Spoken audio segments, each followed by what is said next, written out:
চাঁদা আমরা নিব না, দুর্নীতি আমরা করব না। চাঁদা আমরা নিতে দেব না, দুর্নীতি আমরা সহ্য করব না।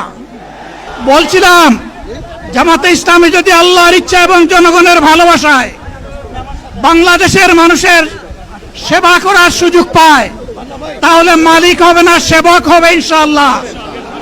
আজ আমি ঘোষণা দিচ্ছি, লক্ষ জনতাকে সাথে নিয়ে বাংলাদেশ জামাতে ইসলামী থেকে যারা আগামীতে সংসদ সদস্য হিসাবে নির্বাচিত হবেন, যদি আল্লাহর ইচ্ছায় জনগণের ভালোবাসায় বাংলাদেশ জামাতে ইসলামী থেকে সংসদ সদস্যরা নির্বাচিত হয়ে সরকার গঠন করেন, তাহলে কোনো এমপি, কোনো মন্ত্রী আগামীতে সরকার কিন্তু প্লট গ্রহণ করবে না।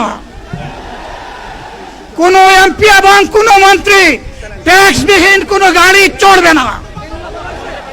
কোনো এমপি এবং কোনো মন্ত্রী তার নিজের হাতে কোনো টাকা চালাচালি করবে না।